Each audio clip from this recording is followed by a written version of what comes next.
Improvement Pill here. How do you read a book a week? As cliche as it sounds, we all know that people who read succeed. I mean, look at the numbers. 85% of millionaires read at least 2 books per month, while 25% of the entire American population hasn't even read a single book all of last year. So what's the best way to actually get yourself to start reading, and at a good pace so that you can succeed too? Well, you can basically guarantee that you'll read a book a week by taking advantage of 3 psychological tricks. The first is something called implementation intention, basically setting an appointment. See, the biggest problem when it comes to reading is actually getting started. So many people buy books that they're interested in and say to themselves, oh, I'll definitely read this. And guess what? The book just sits there on their shelf, never to be touched again. By physically writing down the time and place of when you'll start reading a book, you're essentially setting up an appointment to do so. And think about it, we don't really miss our appointments. When was the last time you completely skipped a job interview or a visit to your doctor? Sure, you might have been late, but when you set an appointment, you know that you have to show up.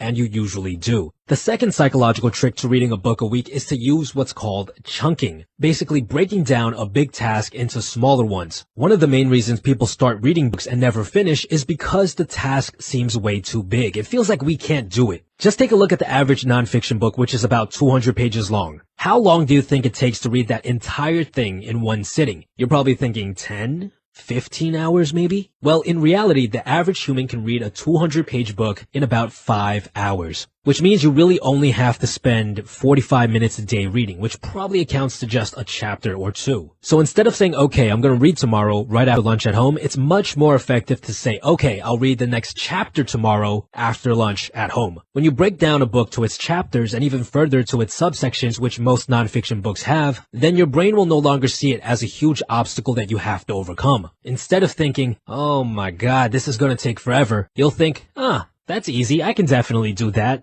And finally, the last psychological trick to reading a book a week is to use what's called temptation bundling. Basically, taking a task that you don't enjoy that much and attaching it to something that you really, really enjoy. For example, you can tell yourself that after every chapter or subsection of a chapter you read, you're going to reward yourself with the next episode or the next segment of that TV show you love watching. By doing this just a couple of times, it will actually start to feel good to read because your brain will start to associate it with something very pleasurable. It's going to think, wow, every time I read a chapter or subsection, I feel great after. And what you might find is that you'll actually start to read more chapters than you need. By combining all of these 3 tricks, you'll end up with something like this. Okay, tomorrow after lunch at home, I'll read the next chapter of my book, and for every chapter I read, I get to watch the next segment of the new episode of Game of Thrones. Try this out, and I guarantee that you'll find yourself reading a lot more. This episode was brought to you with the help of the guys at Audible. Studies have actually found that listening to audiobooks is just as good as reading physical books, which is why I actually recommend using Audible. Audible allows you to listen to your books whenever and wherever you want, which makes it even easier to read a book a week. Go to www.audible.com/improvementpill or text the word improvement pill to 500 to get a 30-day free trial right now. This will give you 1 free audiobook plus 2 free Audible originals every single month. That's 3 books for the price of 1. One of the books I recommend you guys to listen to is High Performance Habits by Brendon Burchard, which talks about 6 very powerful habits that will change your life. Trust me, it's a very interesting read. Besides that, guys, stay tuned.